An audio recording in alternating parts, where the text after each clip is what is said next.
Hi everyone, I'm Katarina. Thank you so much for watching my video today. I am so excited to announce that I have joined the Fancy Fold Craft Challenge group, which has been run by Monika, aka PaperMona, for over a year now, and it had 3 members last year. Monika herself, Monika from Crafting with Quilling Lady, and Christine from Christine Crafts and Things. The 2 new members this year joining are Jenny from Ginger Ninja Crafts and myself. I will leave links to the videos of the other ladies' mix in the description box below, so please be sure to go and check those out as well once you finished watching mine. So, the first fancy fold of this year is a wiper card. Now, I decided to go with a Valentine's theme card. I don't normally do Valentine's cards. I'm not really Valentine's romantic say girl. I really am not. But I like to make something for my kids. So I decided to make cards for them, and this is the one that I already completed. And the second card we will make together in this tutorial. This is such a fun card. It was really lovely to make. I made lots of wiper cards before, but I don't think I ever made one with like a window or a cut aperture into which the wiper mechanism jumps up to. So this was quite a lovely card to make, something new for me too. So the card base is quite easy to create. I need 2 pieces of cardstocks, and I'm using white here, which measure 8 by 6 inches. And the completed card will fit into a 6 by 6 envelope. So on the 8-inch side, I scored down at 1 inches and at 2 inches, and I repeated it on the other side as well. So flip the card over to the other side, because this will be folded as a concertina fold. To avoid any cracking on the cardstock, I like to score from both sides. So the second score line I folded in, and the first one I folded out. So this is the shape that we end up with. And we need 2 pieces of these. We will be turning these to face each other. And this is going to be our card base, or the shape of our card base, which will house the mechanism in a little while. So in here I'm picking one of these panels to be my front panel, into which I'm going to cut my aperture. And this is the direction that my pop-up mechanism will come from. If I wanted to come it from the other side, I would need to flip the whole card upside down basically. But note, for this one, to work in the direction I'm working in, for my front panel, the 2 1-inch sections are sitting on the right hand side of my card base. The heart-shaped dies I'm using for my card are the 6 and the 7s, from counting from the smallest one, from the Creative Craft Products nesting dies range. And I am centering the smaller one of the 2 in that 6 by 6 inch panel in there. I just used my ruler to make sure there's 1 inch on either side of the hard die, and I'm going to run this through my die cutting machine. Then I cut a red piece of cardstock to 5 7/8 inch squared, and a white one to 5 3/4. Now the white one, just for now, I'm lining up at the back of this card so I can draw around my aperture, because I will want to cut the same size aperture into this one as well. So once I have the pencil line in there, it's quite easy to line up, and I'm going to run this through my die cutting machine next, together with the red cardstock, into which I'm cutting the larger heart too. This one doesn't, you can use the smaller heart here as well, but I thought it would be just too fiddly to line the 3 of them up exactly the same way. So using the larger die in here just makes my job a little bit easier, because we will only need the outline of the frame. Once both of these are cut out, I'm going to leave the red one sitting inside that larger die, and I'm going to bring in the smaller one now, which I used for the white cardstock, and I'm going to run these 2 together, the die cutting machine. I will need that frame, the thin frame that the 2 together will cut out. This will all make sense in a little minute. So once I've cut these out as well, there's the frame that I will need later. The white and the red heart I can set aside and use on a different make later. They are perfectly good heart shape cutouts. Before gluing these layers down, I want to run the white bit through this embossing folder, which I've had in my stash for many years now. I did try pattern paper here, but then it was too busy. So I just decided to keep it nice and simple and add the color with the decorations in a little while, which I will walk you through as well. And once that's embossed, all you have to do is layer these two together. It will leave you with that lovely red frame. I'm just going to use my cola glue to do that. And while I'm doing this, I would like to mention that this is an open challenge. It is available for anyone that would like to join. All you have to do is share your make on social media with the hashtag FFCChallenge2023 because it started last year. So Monika decided to keep the year name so it's not too confusing for anyone. Also leaves it much easier to find all the lovely fancy fold makes from last year. And here I cut a piece of acetate, just a size to cover up my aperture in there. I think mine measured about 4 by 4.5 inches. You will have to work with whatever size of window you are cutting into your card. It doesn't have to be a heart shape, obviously it can be any shape at all. And I am using double-sided red tape to attach this to my card base. So I'm just adding this onto the front of my card base and I will be able to attach the two front panels, the red and the white one on top of this. So I'm gonna use my cola glue, but all around that acetate and around the window, just to have it a little bit tighter, I used a double-sided tape as well, trying to remove the backing. Sometimes it can get a bit fiddly. So here is the cola glue. I'm adding all around that red cardstock in there. And because I had my aperture carefully planned out, it's quite easy to line it up nicely. Once the glue is set, I'm going to use some quick grab glue just to add around that thin frame that we had cut out earlier, remember, using the two dies together.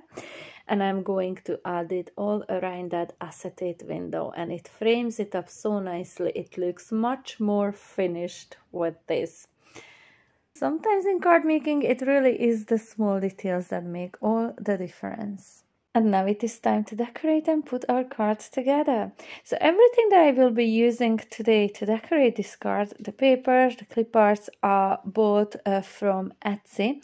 And I got these quite a few years ago, I'd say 2 or 3 years at least. I can't remember exactly, but I don't think I ever used them. So it was high time that I made good use of them. And between the two cards, the one that I already showed you and this one, there are two different sets that came as a bundle. And I will link to it in the description box below, so you can check them out as well. I think they are such fun images and clip arts and papers. I really enjoyed making these two cards using these files. So this backing paper that you can see, I have glued onto the back panel, measures 5 7/8 by 5 7/8. And this one here, 5 7/8 by 7/8 of an inch, and I'm just adding it to my second 1-inch panel. I don't need to add it to the first one because we will not see that, but I have another one of those cut out, the 7/8 of an inch by 5 7/8, and I'm going to add it on the inside bit as well of the front panel this time though, and also again on that second one just. I will use some more of these paper strips to decorate the outside of my card as well, but first I will want to attach these two panels together. To do that, all I have to do is add some cola glue to that 1 by 16 section, which I didn't decorate with my paper. And onto the back panel, I'm attaching the front one, and then I'm going to repeat exactly the same on the other side. I'm going to add my glue to that 1 by 6 inch section on the front panel, which I'm going to fold my back panel over on. And I'm going to leave this to sit for a while because I'm using my cola glue and it takes a little while to set. I want this to be nice, strong and sturdy before I start pulling at it to attach my mechanism in the inside. This will all make sense in a little while. I just cut 4 more of the 7/8 of an inch by 5 7/8 of the pattern paper, which I'm attaching onto the outside of the card, 2 on either side. And once the glue sets nicely on these as well, it will be time to start working on our mechanism. Now, the mechanism for my card, because I don't want it to show, I am using acetate for. However, it would be very hard to demonstrate, so I'm going to show it to you on this white piece of cardstock, which measures 3 by 1.5 inches. On the 3-inch side, I'm going to add just a little mark at 1 inches, and then I'm going to turn it over to the 1.5 inch side, and I'm going to add the mark at 1/2 inch. So basically, there's 1 inch from that left upper corner, just where I am adding my pencil marks, 1 inch is down, and 1 inch is to the right from that. Now I'm going to line up those 2 little marks that I made in the same groove on my scoreboard, and I'm just going to score between those 2 lines. I'm using my metal scoring tool in here because that's what I would use on the acetate. Now I'm not even sure why I'm rubbing this all away. It's just a force of habit because this is only for demonstration purposes only. But I'm going to repeat exactly the same on a piece of acetate that I have in here, which I've cut down to 3 by 1.5 inches, and I'm just doing exactly the same thing that I done on the cardstock. Only, of course, it's very invisible in here. That's why I thought it was much better to demonstrate it on a piece of cardstock for you. Again, for only demonstrative purposes, I'm going to keep the cardstock in there side by side with the acetate.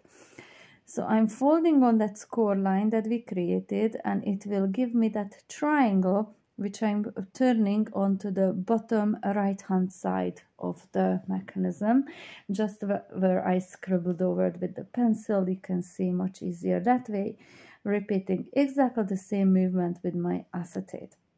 Now, I'm going to add glue onto that triangle only. Now, I'm going to use double-sided tape because I'm working with acetate, but the tape will only go onto the triangle, which I scribbled on the cardstock there for you. And please note that it is folding downwards at this point, and it is on bottom right-hand corner. Because once I remove the backing of that tape in there, I'm going to flip this so it will be all on the left hand corner, but the sticky part of the acetate will be downwards. So I will be showing it with my finger in there. It is on the bottom. So now I'm placing it inside, holding it up.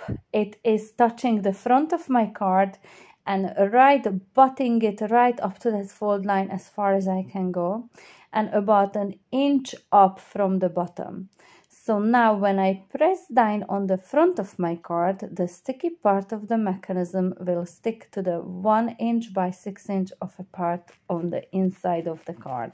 And this is what will move it for me when I open or pull on the card to pull it open.